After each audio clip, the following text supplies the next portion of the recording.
Sabe aquela sensação no fim do dia? Aquele cansaço que não tem nada a ver com o corpo, é um cansaço na alma. Sei perfeitamente qual é. Parece que a gente passou o dia inteiro correndo uma maratona mental, mesmo sem sair da cadeira. Uma sensação de que estamos sempre devendo, sabe? Que o descanso é uma falha no sistema. Um luxo que a gente não pode se dar. Exato. E aí, para relaxar, a gente pega o celular e o que acontece? A rolagem infinita. Um fluxo de estímulos, de vidas perfeitas, de mais coisas que a gente poderia estar fazendo, e o cansaço só piora. Vira um ciclo, né? Totalmente. Na nossa análise de hoje, a gente vai mergulhar exatamente nisso. De onde vem esse esgotamento? Porque essa busca constante por produtividade e até por felicidade parece estar nos deixando doentes. É a grande pergunta da nossa geração, eu acho. Pois é. E para nos ajudar a montar esse quebra-cabeça, temos um material fascinante. O ensaio Sociedade do Cansaço, do filósofo Byung-Chul Han. Que é brilhante. E um texto de psicanálise que revisita as ideias de Freud. A nossa missão é entender uma mudança radical. Como foi que a gente saiu de uma sociedade que dizia não pode para uma que grita você pode tudo? E por que essa segunda parece ser muito mais exaustiva? É um paradoxo e tanto. Para começar, então, a ideia central do Han é essa distinção, né, entre o mundo de antes e o de agora. Ele usa o termo sociedade disciplinar para descrever o passado. Isso soa um pouco pesado. O que era, na prática, essa sociedade? Olha, é um conceito que ele pega emprestado do filósofo Michel Foucault e é mais simples do que parece. Pense em um mundo definido pela negatividade, por barreiras, por regras claras. Muros. Exato, muros. As instituições que davam o tom eram fábricas, quartéis, presídios, hospitais psiquiátricos, lugares com horários rígidos, onde a principal mensagem era você não deve, você não pode. A obediência era o valor máximo. E quem não se encaixava? O desviante, esse era visto como um louco ou um delinquente. Simples assim. Entendi. Era um sistema de controle bem visível, externo. O chefe na fábrica, o sargento no quartel, uma autoridade que dizia o que fazer e o que não fazer. E hoje, segundo Han, isso mudou completamente. Para onde a gente foi? A gente foi para o que ele chama de sociedade do desempenho. E a virada de chave é que ela não opera mais pela negatividade, mas por um excesso de positividade. Excesso de positividade? Isso! Os muros caíram, pelo menos os visíveis. As instituições agora são outras, né?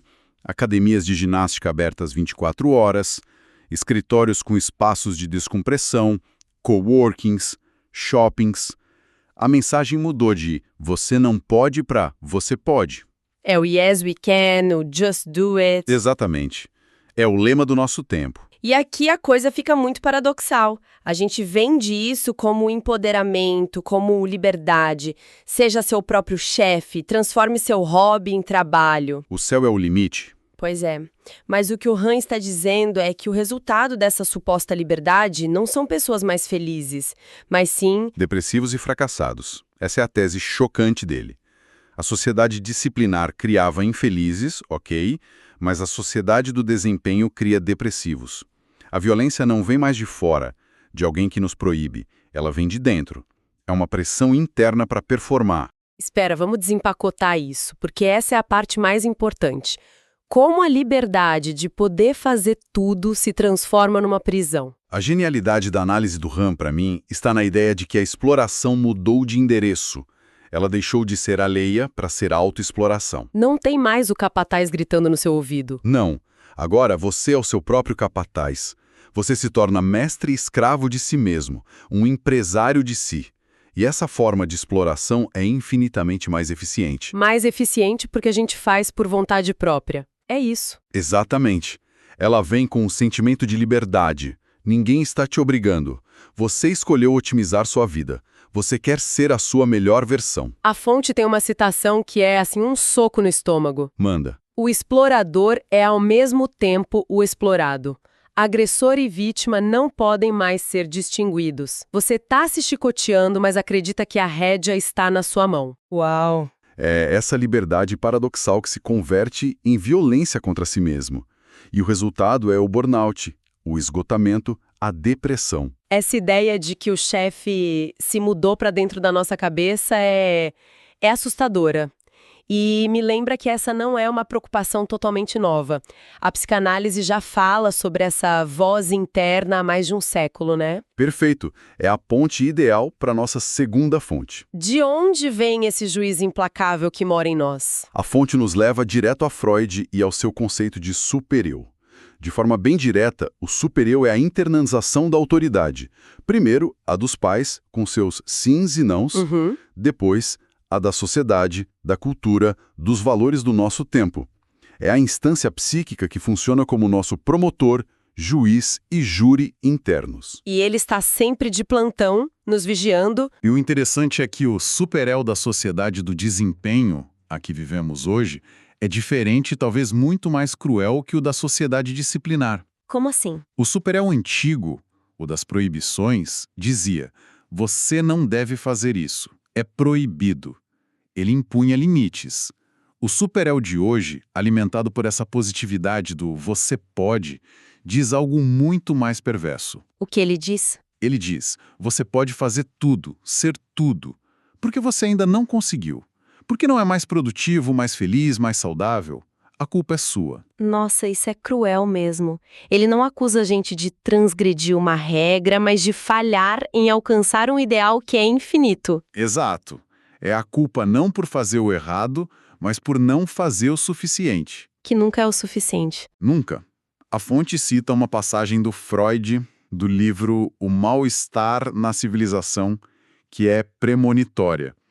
Ele escreveu que o sentimento de culpa é o mais importante problema no desenvolvimento da civilização. Uau! E que o preço que pagamos por nosso avanço é uma perda de felicidade pela intensificação do sentimento de culpa. O que vemos hoje é isso elevado à máxima potência. A civilização do desempenho gera uma dívida e uma culpa constante. É por isso que o descanso parece uma transgressão. Exatamente por isso. Quando você para, essa voz interna te acusa de preguiça, de fracasso. A culpa é a punição por ousar não performar. E toda essa pressão psicológica, essa autoexploração, essa culpa, isso deve ter um custo físico, um impacto no nosso hardware.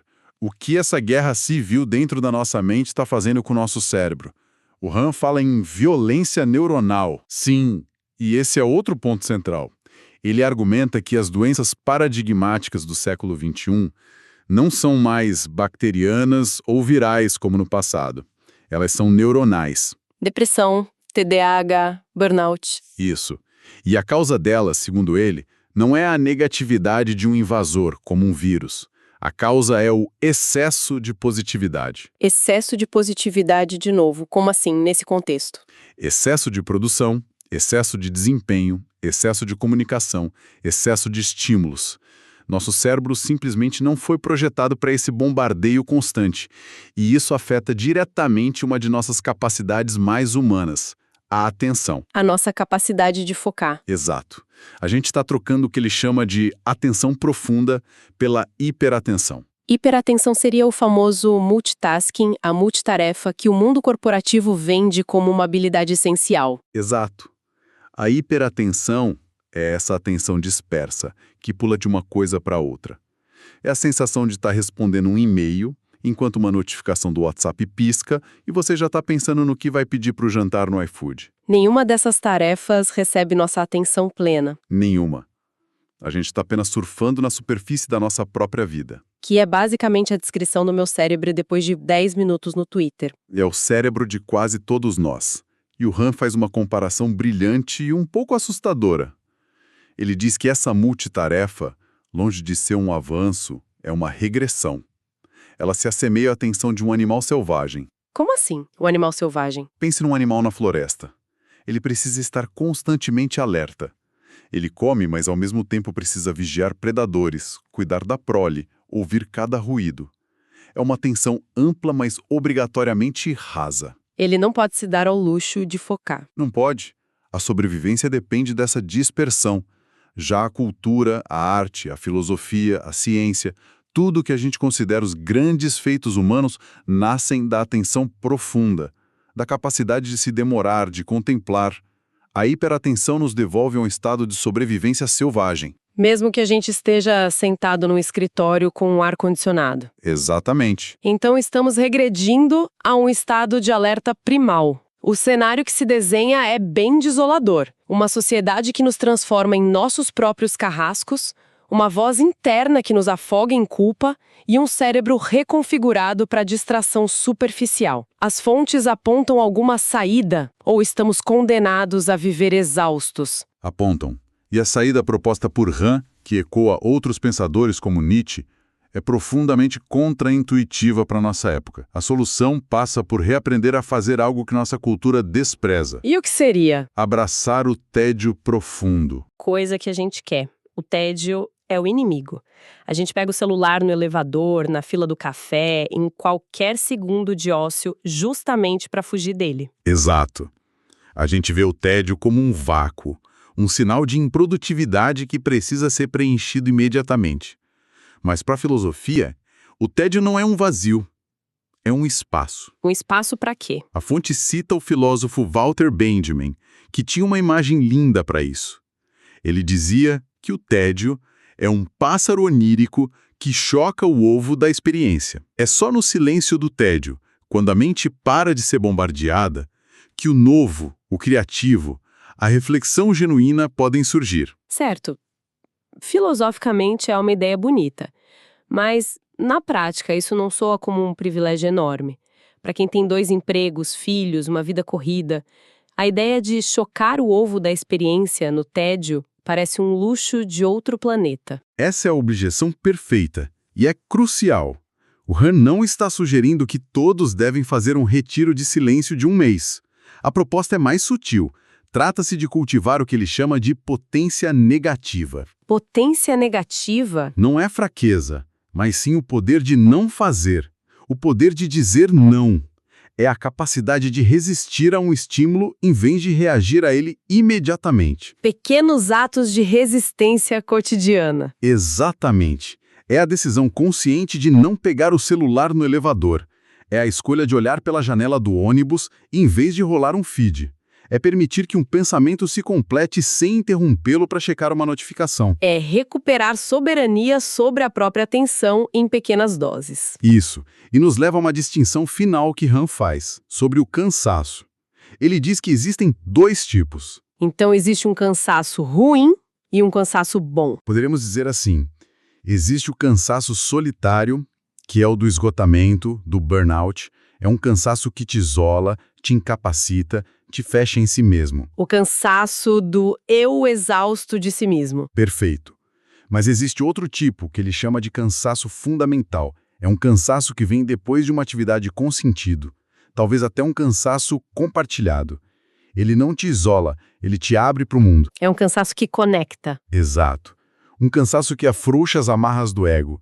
É um não fazer sereno. É o cansaço que permite o descanso de verdade, não a mera pausa entre 2 sessões de autoexploração. Entendi. Não é sobre nunca se cansar, mas sobre a qualidade do nosso cansaço. A diferença entre o esgotamento de passar 12 horas pulando entre planilhas e reuniões e o cansaço de passar uma tarde caminhando com um amigo. Precisamente. A chave é essa potência negativa. A coragem de não ser produtivo o tempo todo, para abrir espaço para um cansaço que cura em vez de um que adoece. O Nietzsche, que é citado na fonte, já alertava para isso. O que ele dizia? Que é preciso fortalecer em grande medida o elemento contemplativo para não caminharmos por uma nova forma de barbárie, a barbárie da hiperatividade. Então, recapitulando essa nossa jornada, a gente partiu daquela sensação tão familiar de esgotamento para entender a sociedade do desempenho, onde nos tornamos nossos próprios exploradores. Vimos como o super-eu de Freud explica a origem daquela voz interna que nos enche de culpa quando usamos descansar. Analisamos como a hiperatenção, vendida como eficiência, na verdade, fragmenta nosso cérebro. E nos aproxima de um estado de alerta animal. E, por fim, encontramos uma possível rota de fuga. Não em fazer mais, mas em fazer menos. Na recuperação do tédio, da contemplação e no poder de simplesmente dizer não. O que nos deixa com um pensamento final para refletir. As fontes sugerem que o mecanismo de controle mais eficaz da nossa era não é a proibição, não é a força bruta, é o incentivo à otimização voluntária, à performance infinita. Tudo disfarçado de realização pessoal e liberdade. Exato. Se isso for verdade, talvez a forma mais radical de resistência política e pessoal, hoje, não seja fazer mais, protestar mais ou produzir mais. Talvez seja deliberadamente escolher a pausa, o ócio, o tédio. A verdadeira subversão talvez esteja na coragem de, por alguns momentos, ser intencionalmente e gloriosamente improdutivo.